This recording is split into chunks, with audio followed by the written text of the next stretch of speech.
各位修女、老師、同學早晨，我係6A 班黃心穎，我係6A 班譚嘉雲，歡迎大家收睇校園電視台。請各位同學起立，我哋而家一齊祈禱。在四旬期這幾星期，為了準備耶穌的受苦受難、死而復活的奧蹟，我們努力實踐悔改更新、克己關愛。讓我們祈求天主賜給我們力量，繼續勇於改過，戰到四旬期，使我們能重新接近天主，獲享平安。請同學打開祈禱手冊第16頁，四旬期3。因父及子及聖神之名，阿們。主耶穌基督，永生天父之子，你一直服從天父的命令，甚至死在十字架上，求你垂憐我們。天主的羔羊，藉着你自己的死亡，你為我們獲得了生命，求你賜給我們救恩。因以天主的基督，藉着你的十字架，你打敗了惡魔，戰勝了死亡，求你賜給我們改過的決心，全能永生的天主，求你使我們學習耶穌忍受痛苦的教訓，將來也獲享復活的光榮。阿們。瑪利亞，我們的在也，請為我們祈禱，因父及子及聖神之名。阿們。各位同學請坐，今日有一段影片，請同學細心欣賞。大家好，歡迎收睇傳教修會 Go Go Go。我係5B 班陳可怡，我係5B 班嘅黃宇橋。上一次我哋認識咗慈幼會，我哋今次要認識咩修會啊？係耶穌會啊！耶穌會同母幼會、慈幼會一樣，都會喺香港開辦學校㗎。我知，我哋依家嘅香港主教周守仁書記都係喺耶穌會嘅學校讀書，後來仲成為咗耶穌會嘅會士添。咁你又知唔知道耶穌會係邊個開辦嘅呢？耶穌會係聖依納爵羅耀拉於1534年創立嘅，不過我記得佢原本係士兵嚟嘅，點解會去咗做神父嘅？同埋耶穌會又有咩咁特別啊？依家我哋睇下以下影片，了解一下點解聖依納爵要創立耶穌會，同埋周守仁書記對耶穌會嘅認識啦。喺萬事萬物中尋找天主，我想同你講下呢個話題。而家正係我冒險人生嘅尾聲，我可以話你知，無論幾時，當我想尋找天主，我都可以發現到佢。點樣做到？你見到呢個後生仔，一個正宗西班牙嘅大男人，佢就係我嘅故事由我差啲失去咗雙腳開始，連我自己都驚訝嘅係，就喺呢個戰場上面，我同耶穌嘅冒險旅程正式展開。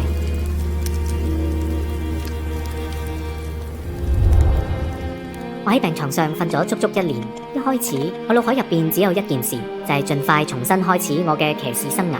直到我慢慢發現天主對我另有安排。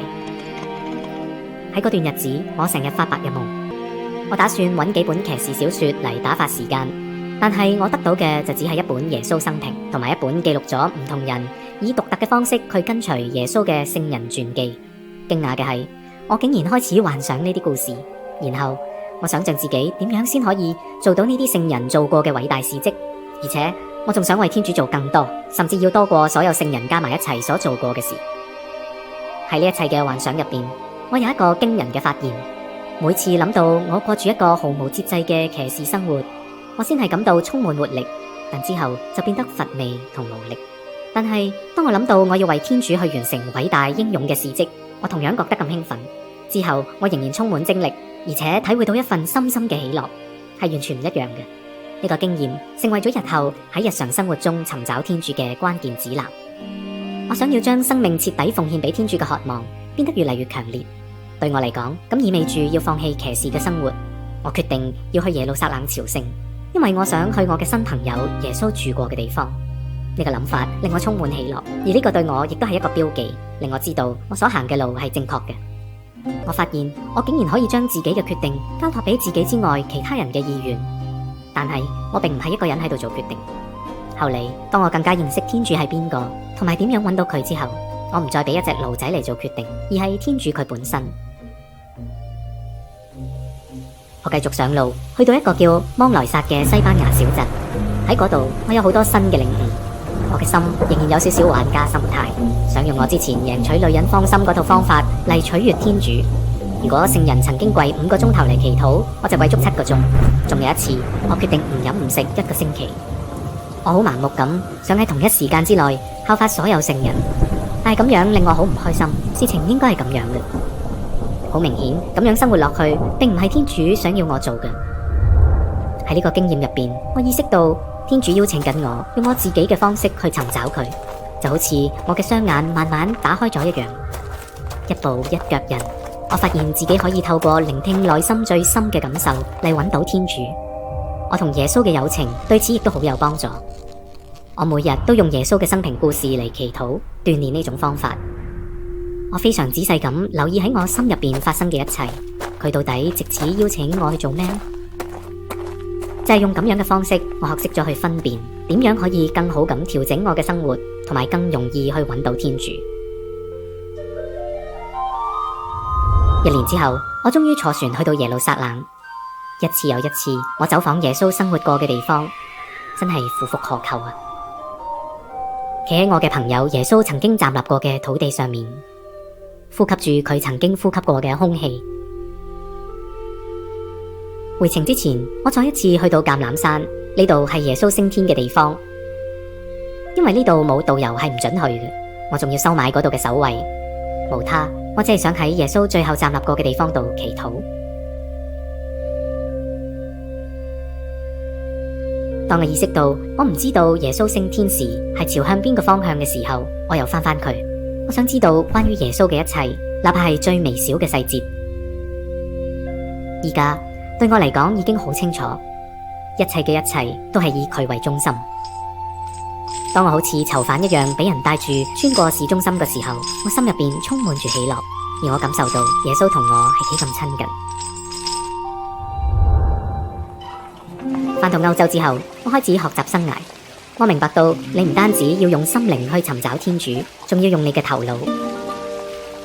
喺巴黎，我同6位同學結成好友，我同佢哋後嚟仲成立咗耶穌會。同佢哋一齊，令我有另一個新發現。你可以透過為其他人服務嚟揾到天主。唔單止係咁，你可以喺萬事萬物當中揾到天主。我哋照顧窮人，幫助其他人喺日常生活當中尋找天主。好難相信，因為一個炮彈就引發起呢一切。一個固執嘅硬漢竟然創立咗一個修會，好一個浪子回頭嘅皈依。好歡迎3位接受耶穌會士 Challenge。每個回合大家都將會聽到一個主題，請你唔准諗，即刻答，即刻講出你聯想到啲乜嘢呢？我哋開始啦。羅馬、教宗、歷史、永恆之城啊，伯多祿、好靚，鬥獸場、下低有好多教宗嘅墳墓，朱古力好好食，耶穌會嘅總部，卡塔庫姆、披薩都好好。越顯主榮，耶穌會、係咪 Maior Dei Gloria 同原則與基礎係有關。耶穌會嘅口號 AMDG 啦，我哋試圖工作分辨嘅一個宗旨啊，係一個我諗每個耶穌會士同埋我哋嘅學生都會知嘅。我架車牌 AMDG 啊，聖依納爵、耶穌會會祖， 16世紀嘅聖人，一個好有氣派嘅人，俾炮彈打傷隻腳，在萬事萬物中見到天主。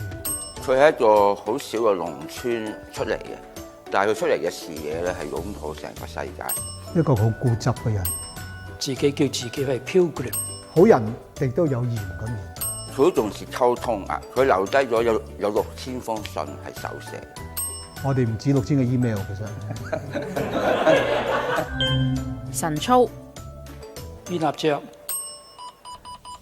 我哋嘅根，耶穌會嘅根， 30日嘅避靜，日常生活嘅實做神操，分辨長時間嘅祈禱，我哋嘅心法，係一種discipline。越顯主榮，萬事萬物中都揾到天主，而天主就係真善美愛，呢個就係我哋嘅召叫。哇！一粒炮彈將聖依納爵嘅一生改變咗。講得冇錯，雖然佢隻腳受咗傷，但係佢相信喺萬事萬物中都可以揾到天主。萬事萬物中都可以揾到天主，但係我哋見唔到天主喎，又點樣去揾到佢呢？當然唔係親眼見到天主啦。如果你係聖依納爵，隻腳受咗傷，咁你嘅心情又會係點呢？我當然好唔開心啦！我原本想成為一個出色嘅士兵啊嘛。聖依納爵本身都係咁諗，但係佢後尾先發現，如果冇發生今次嘅事情，就會認識唔到天主。聖依納爵提醒咗我哋，喺萬事萬物中，天主都會有佢嘅安排，而我哋應該從中感受到天主嘅愛。原來係咁。啱條片入邊提及 AMDG 好多次，究竟係咩意思啊？ AMDG 係耶穌會嘅座右銘，意思係拉丁文嘅縮寫，意思係話愈顯主榮，即係話我哋嘅言行、生活同埋工作，以最大嘅程度去光榮天主。所有耶穌會嘅會士都以此為目標，希望透過社區服務、靈修、創辦學校中服務天主。原來做傳教士都要好努力㗎。唔單止係咁啊，耶穌會入邊嘅每一位會士都要為咗傳教工作好努力讀書。佢哋必須喺指定嘅耶穌會大學經歷長期嘅訓練，先可以做到傳教士。好多耶穌會會士都有博士學位，甚至係大學教授嚟嘅添。佢哋唔單止擁有豐富嘅知識，仲會將呢一啲知識傳俾下一代，從中讓學生都感受到天主嘅愛，將呢一切都光榮於天主。耶穌會傳教士努力求學，相信天主嘅德行，真係好值得我哋學習啊！我都要學習保持樂觀，明白天主會將最好嘅一切俾我哋，亦都要好好咁樣讚美光榮天主。今集嘅時間差唔多啦，我哋下次再介紹另外一啲修會俾大家認識啦。拜拜。拜拜。多謝各位觀賞，主佑大家。